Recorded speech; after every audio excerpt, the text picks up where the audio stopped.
Mesdames et messieurs, permettez-moi de vous inviter, aujourd'hui, à réfléchir ensemble sur un thème fondamental dans notre vie de foi chrétienne, celui du nouveau baptême du Saint-Esprit. Dans un monde empli de tumulte et de confusion, ce baptême n'est pas simplement un moment d'extase spirituelle, il est une expérience transformatrice, une effusion de puissance divine, destinée à renouveler notre âme et à nous équiper pour une vie de témoignage ardent. Je vous rappelle que ce baptême est essentiel, non seulement pour nous affermir dans notre marche spirituelle, mais aussi pour manifester la gloire de Dieu dans un monde en quête de vérité. Le verset d'Actes 1 verset 8 résonne ici avec force, mais vous recevrez une puissance, le Saint-Esprit survenant sur vous, et vous serez mes témoins, jusqu'aux extrémités de la terre. En quelques mots, nous sommes appelés à recevoir une puissance qui nous dépasse, une énergie qui nous transforme, pour que nous puissions, à notre tour, être témoins du Christ. L'essence d'un nouveau baptême. Mais pourquoi, me direz-vous, un nouveau baptême?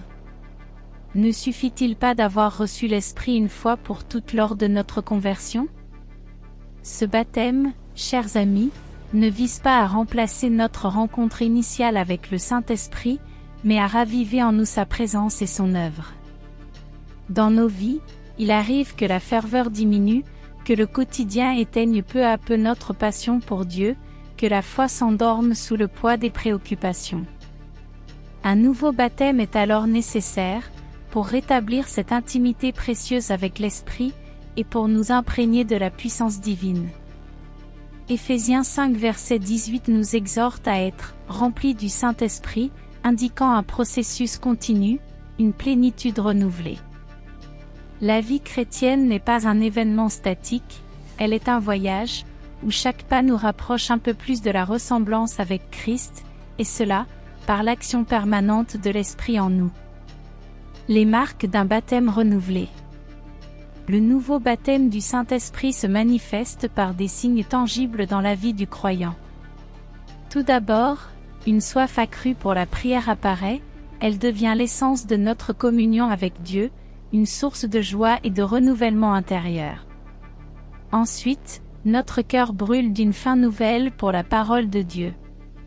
Elle n'est plus simplement un texte sacré, mais une parole vivante, qui éclaire et guide chacun de nos pas. En outre, le baptême renouvelé suscite en nous un amour véritable pour notre prochain. Le Saint-Esprit nous apprend à voir les autres avec le regard de Dieu, un regard d'amour inconditionnel. Enfin, il nous octroie une puissance pour témoigner, non par des mots vides, mais par une vie empreinte de la présence de Dieu. Le témoignage devient alors vivant, il attire, il touche et il transforme. Recevoir ce nouveau baptême. Mais comment recevoir ce baptême renouvelé? Luc 11 verset 13 nous enseigne, « Si donc, mauvais comme vous l'êtes, vous savez donner de bonnes choses à vos enfants, combien plus le Père Céleste donnera-t-il le Saint-Esprit à ceux qui le lui demandent ?» Nous voyons ici la promesse d'un Dieu généreux et prêt à répondre à ceux qui cherchent sincèrement. Pour recevoir cette effusion renouvelée de l'Esprit, nous devons nous approcher de Dieu avec humilité, nous dépouillant de toute complaisance, de toute fierté, et de tout attachement qui pourrait entraver notre relation avec lui. La prière persévérante, l'abandon de soi, et une soif inextinguible de Dieu sont les clés qui ouvrent les portes d'un nouveau baptême.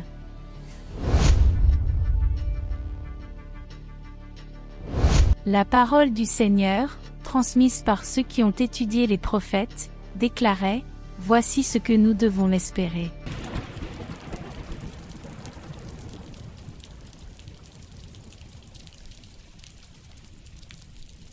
C'était la prophétie de Joël, annoncée des siècles auparavant. Après cela, je répandrai mon esprit sur toute chair, vos fils et vos filles prophétiseront, vos vieillards auront des songes, et vos jeunes gens des visions. Joël 2 verset 28.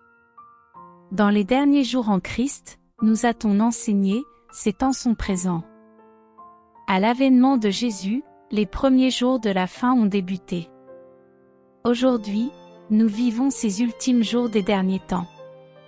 Les Écritures ont prophétisé une première effusion de l'Esprit Saint, semblable à une pluie abondante.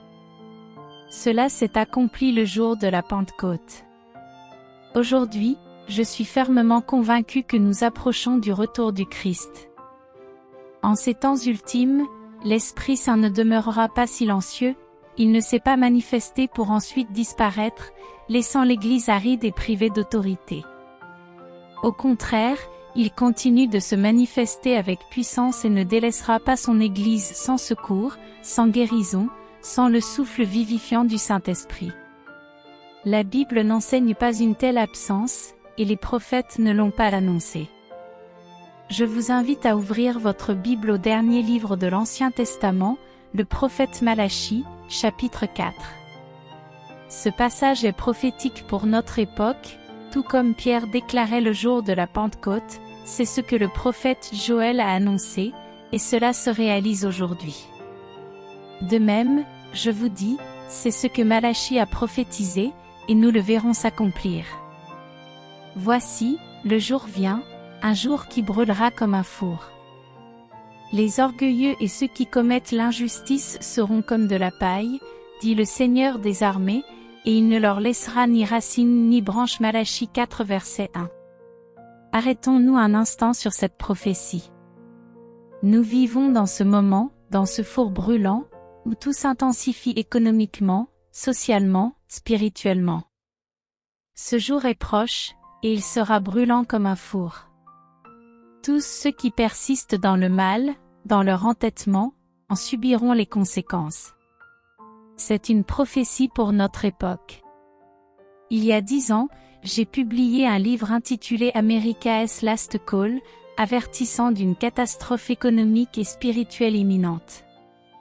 Je mettais en garde contre l'effondrement de la bulle immobilière, prévoyant un surplus de vendeurs face à une rareté d'acheteurs.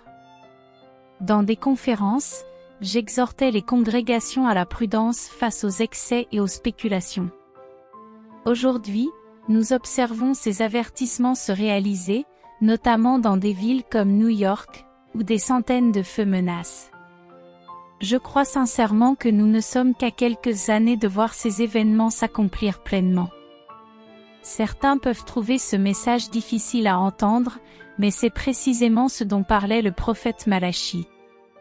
Il a prédit un jour brûlant, un jour de purification. On m'a souvent taxé de « prédicateur de la fin des temps ». Mon ministère ici, aux États-Unis, a presque disparu, bien qu'à l'étranger, j'ai continué à prêcher. Cependant, les choses changent, et je perçois un renouveau d'intérêt. Je n'ai dans mon cœur aucun sentiment d'amertume, aucun désir de dire « je vous l'avais dit ». Je consacre la majeure partie de mon temps à la prière, implorant des messages d'espérance.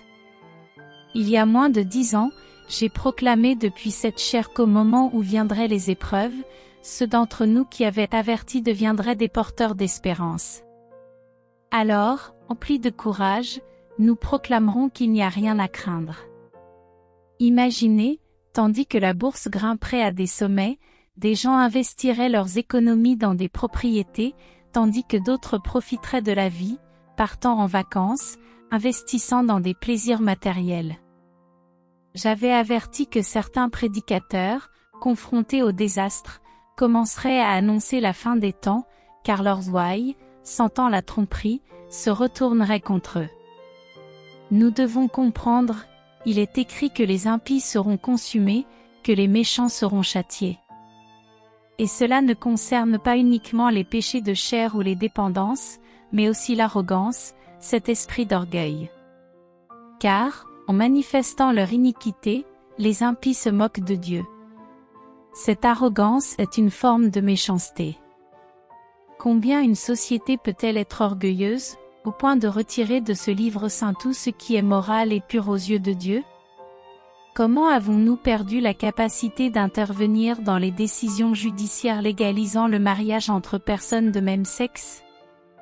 En Californie, une affaire vise à reconnaître les relations sexuelles entre adultes et mineurs comme des droits de minorité.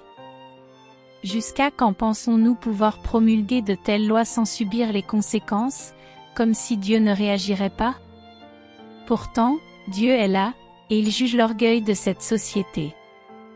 Lorsque Dieu déclare « Je traiterai cette iniquité », il nous avertit de la dureté de cœur de ceux qui persistent dans le péché au point de devenir insensibles à sa grâce. L'Union européenne a sciemment omis Dieu de sa constitution, proclamant être une union laïque, affirmant en somme que Dieu est mort. Nous avons banni Dieu de nos écoles, de nos tribunaux, et tentons de l'effacer de notre société. Que l'on ne se méprenne pas, j'aime l'Amérique. Je remercie Dieu pour ce pays, car il demeure l'une des nations les plus libres au monde. Cependant, en défiant Dieu, en affirmant que nous avons tout accompli par nos propres forces, nous oublions que toute prospérité vient de lui. Dieu déclare que le jour viendra où tout brûlera. Dans ce contexte, la méchanceté, en hébreu, inclut l'idée d'arrogance. Les paroles du prophète Malachie se réalisent sous nos yeux. À l'avènement de Jésus, les premiers jours de la fin ont débuté. Aujourd'hui, nous vivons ces ultimes jours des derniers temps.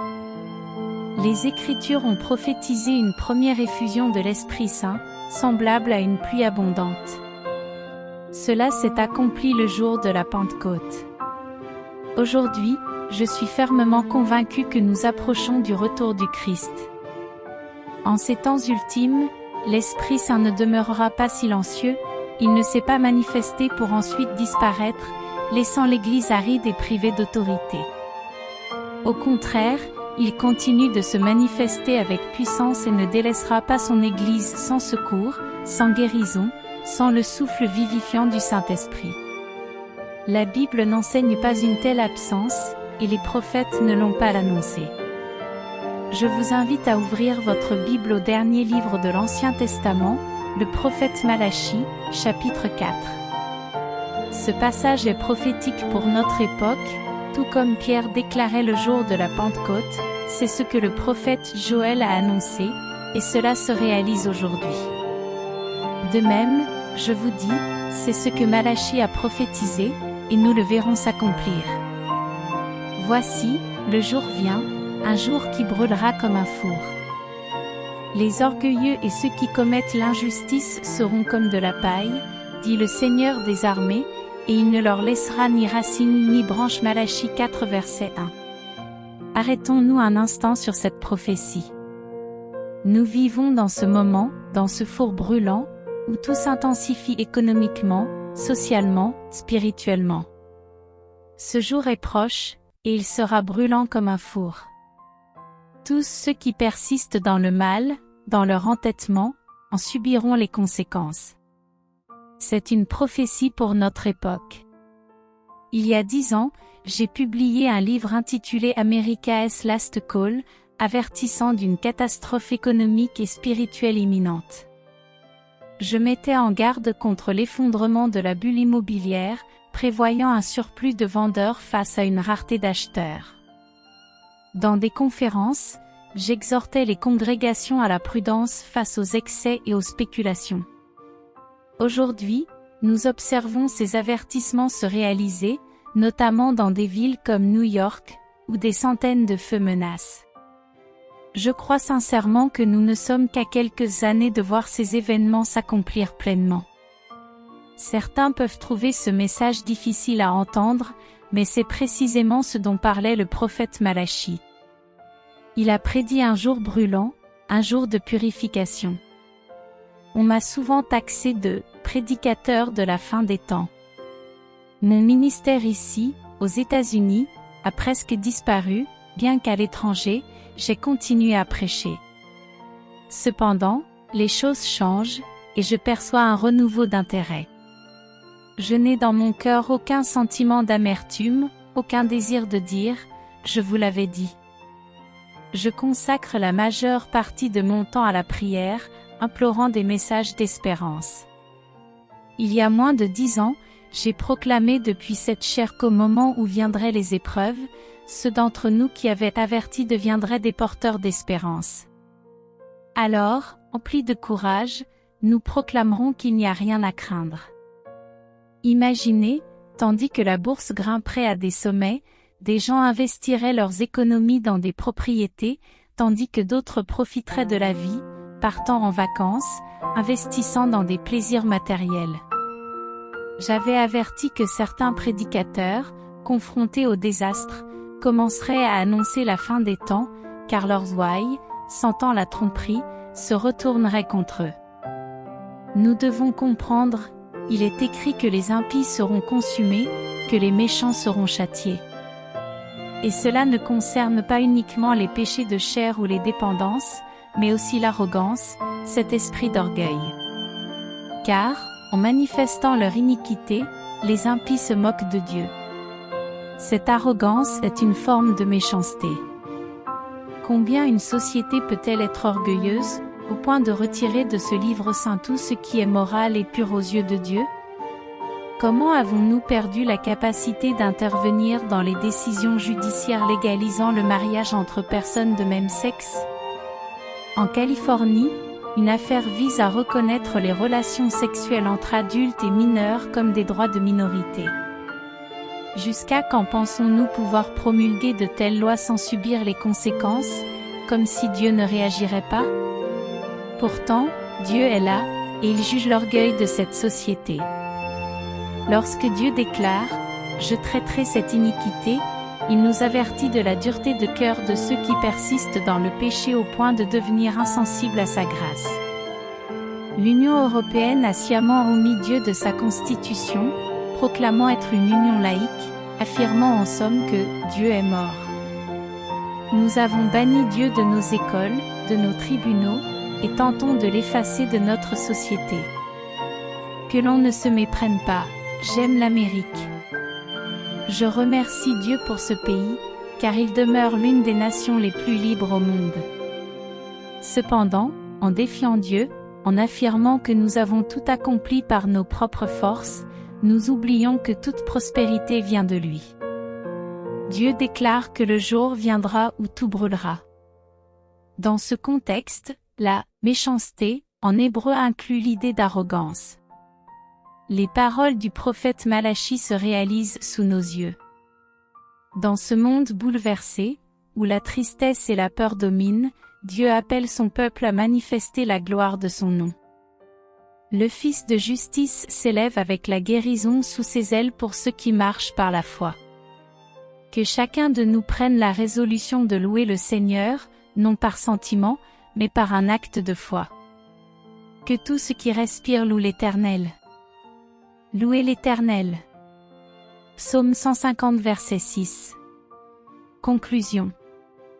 Le message sur le nouveau baptême du Saint-Esprit est une invitation urgente à rechercher une profondeur spirituelle qui transforme notre existence. Dans un monde avide de repères, c'est cette puissance de l'Esprit qui nous permettra d'être les témoins vivants de la lumière du Christ. Que chacun de nous, aujourd'hui, puisse s'ouvrir à cette plénitude divine, afin que notre vie soit un reflet de sa gloire, et que, jusqu'aux extrémités de la terre, nous puissions proclamer son amour et sa miséricorde. Ainsi soit-il. Amen, amen.